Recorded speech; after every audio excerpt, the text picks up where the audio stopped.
So this past week, Treyarch finally officially kinda sorta revealed Black Ops 7. 20-minute video on YouTube where they kind of went in depth on the 3 modes. They have had YouTubers go out and like play test the game, I guess, and they went to like these meetings, blah blah blah. But a lot of that stuff apparently is still not allowed to be talked about. So for the meantime, especially for like zombies in terms of like specifics, there's still some things we just don't know. Some brief thoughts about what I think of Black Ops 7 so far, or at least the reveal of Black Ops 7.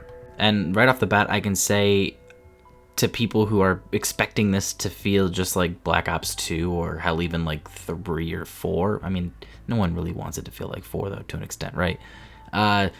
Taper your expectations, because I feel it's far more likely to get something closer to Black Ops 6, at least for in terms of zombies. Multiplayer, on the other hand, which is like also conveniently the only game mode we've been given like any gameplay of, looks great, especially when compared with Black Ops 6. But again, I haven't even like obviously played the game myself, so I don't even know. Once I play the beta though, I'll definitely get a vibe for it, and hopefully it plays as good as it looks, because it does look really good. Even the little things like the HUD design look far superior to this game than it did in Black Ops 6, which Black Ops 6 is, at least in multiplayer, was basic, but zombies I just think looked really ugly, personally. So hopefully for zombies, I know that developers have said that zombies has its own unique HUD. Hopefully it's unique and just looks as good as the multiplayer HUD, but obviously with its own design, whatever that means. But no, I from what I've seen with the gameplay, again, very, very minimal. We've all seen the same freaking clips, I'm sure, but it looks good.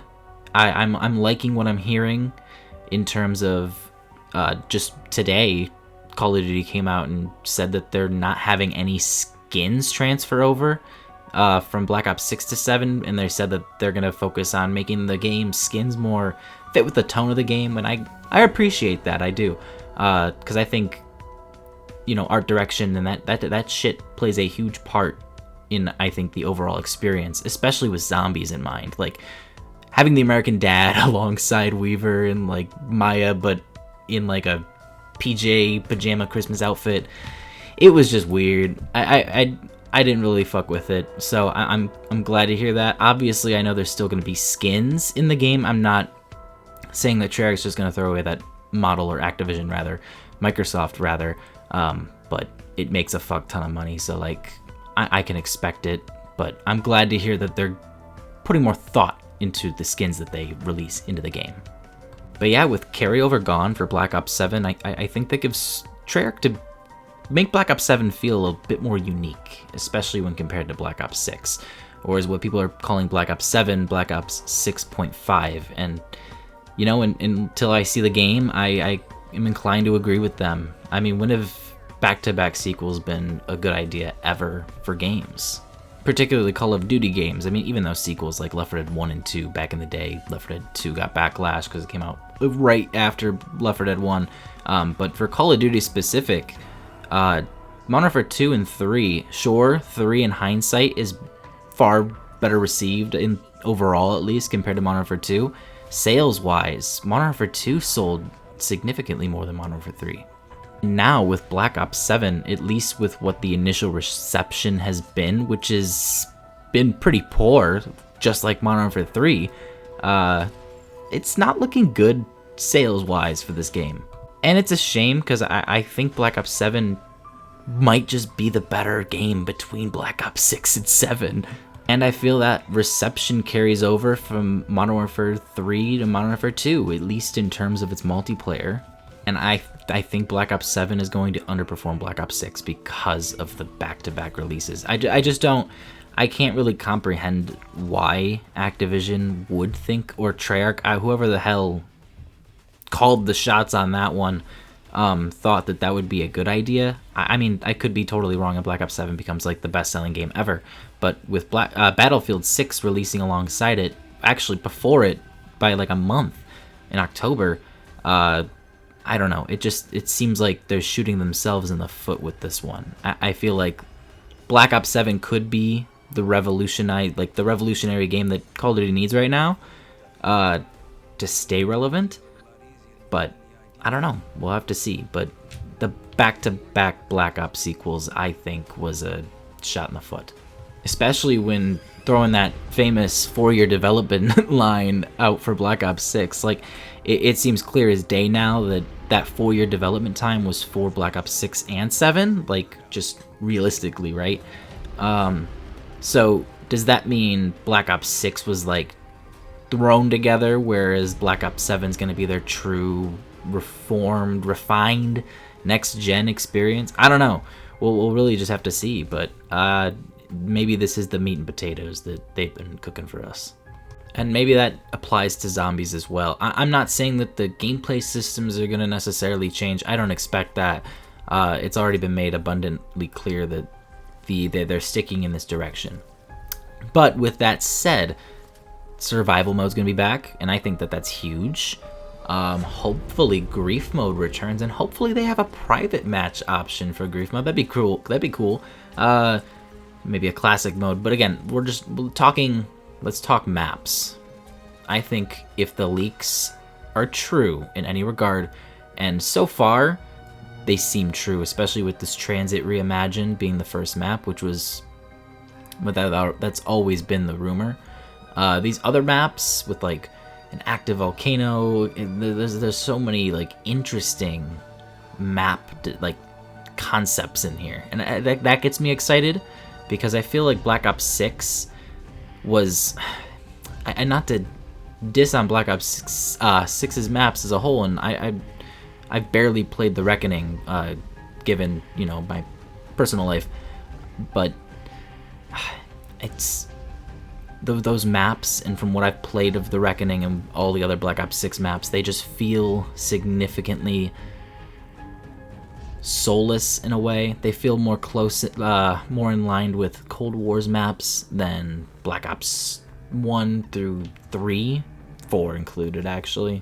So yeah, when compared to, let's just say Black Ops 1 through 4,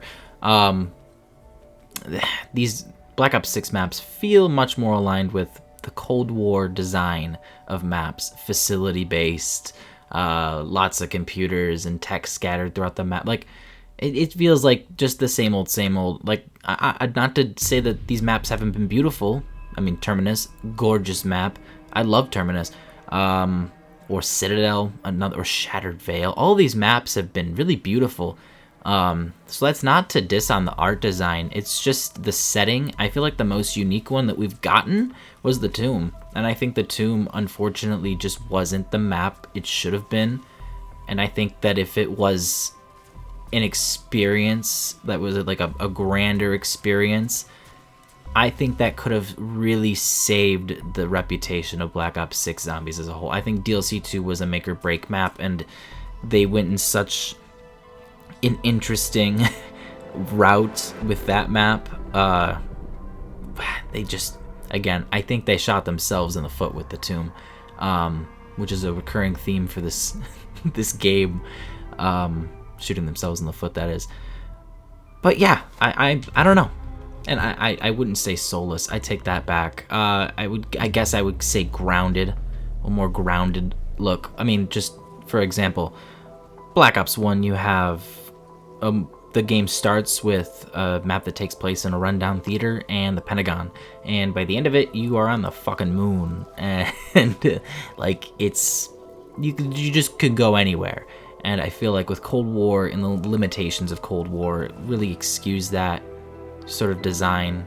But with Black Ops 6, I really was hoping for just a little bit more in terms of like getting that grand adventure vibe back.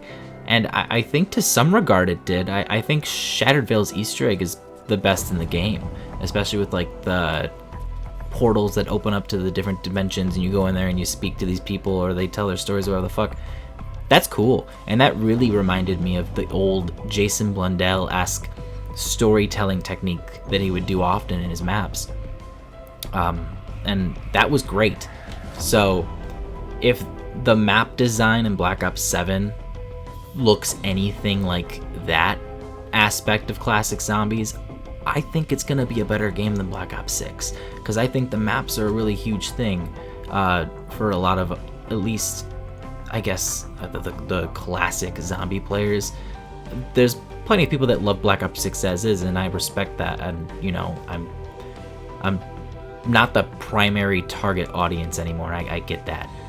But still, I still think the original games hold a lot of importance, and I think that incorporating those elements into these new games are really just going to make that much of a difference to people who've been noticing. Although I personally think we should have a 4 perk limit, but that's just me. Yeah. But shit, on Black Ops 6, you know I'm buying every fucking perk. And as mentioned earlier, the gameplay systems, and as far as we know, are going to be aligned with Black Ops 6 zombies. And yeah, I don't know how I feel about that. I think it's going to be alright, especially with the maps. I think the maps are going to really help everything. I think the maps, when you boil down, when you boil down to it, I think the maps are a bigger thing than gameplay systems. I think maps really do make or break the experience. That and map design, and how the map design works with said gameplay systems. So yeah, it all works together. But I think the maps are going to be like a really huge factor, and I think it's going to change a lot of people's perspectives. Hopefully myself included. But again, we'll see. We're going to get a full-blown reveal in a few weeks here, so like I don't want to speak about all of that necessarily, because there's just stuff that we might not know. What I could hope for, let's do this really quick. Black Ops 6 systems, they're there. So the perk system, I don't expect any changes there. Mystery box needs to be revamped. It needs to be useful. It needs to be a priority somehow. I don't know. It just needs to feel important again. I feel like with weapon rarities, it's made it a lot harder for the mystery box to feel as impactful as it once was. I think with Gobblegums like Wonder Bar, it's a nice touch, and like Gobblegums being back in general, that's awesome, because there is some definite incentive to use mystery box based Gobblegums in this game. But it's right now it's not as important as it was in the older games, unfortunately. But hopefully Black Ops 7 can fix things. Hopefully. Now I want to speak on some of the hate that the game has been getting. I think it's important to talk about it. Now, I don't think this is all directed towards Black Ops 7 as a whole, more so Call of Duty as a whole. It's unfortunate that Black Ops 7's getting the brunt of this, smackdown in terms of its reputation and reception as of now, before the beta and game have even come out, granted. But yeah, the like to dislike ratio, for example, on this reveal is not as nearly as bad as Infinite Warfare. That's like holds a record. I think maybe it might have been broken by now, but it held a record for the most amount of dislikes. But it's losing like to dislikes like by a lot. Dislikes are killing the likes. So yeah, looking at it right now, it's about 413,000 dislikes to 56,000 likes. And moving over to some movement-based updates, the campaign looks like it has a boost jump effect that will not be implemented in multiplayer, and I think that that's rather unfortunate, given that wall running and stuff like that's going to be back. It's like they're dipping their toes in the idea of bringing like advanced movement back, but they're not fully committing themselves in this game, and I that's kind of a shame. I feel like you either go all in or you don't, and that's just my thoughts on it. I know that some people just hate advanced movement. I'm on the train of let's switch things up a bit every couple fucking years, and we've been doing this since 2019, so I feel like now is a good time to switch things up a bit. But that's just me. I still think the multiplayer sounds better on paper, and hopefully that translates well to the game. But I guess we'll have to wait and see. I do think some of the hate is just I wouldn't say unjustified. I mean, I guess it is unjustified because we haven't really seen much yet. We're really just basing it off of what we're hearing and obviously what we have seen. I'm just gonna hold out for the beta before I like start to really form an opinion. But in terms of first impressions, I think we're looking at a better game than we were last year. I think we are. I don't know. Maybe I'm completely wrong about this, but I think Black Ops 7 looks like what Black Ops 6 could have been. And rather what Black Ops 7 maybe could have been had it gotten more time. But I think of the two games, it looks as if Black Ops 7 received most of the development. Again, there's no way to like prove or disprove it. It looks more of a like it looks more substantial than Black Ops 6. But again, we'll have to wait and see. Anyways, what did you guys think? Are you on Team Hate Black Ops 7 or Team Defend Black Ops 7? I don't have a team. I'm too cool for that. Anyways, let me know what you think. Like, comment, share, and subscribe, and I will see you in the next one. Origins Retrospective coming soon.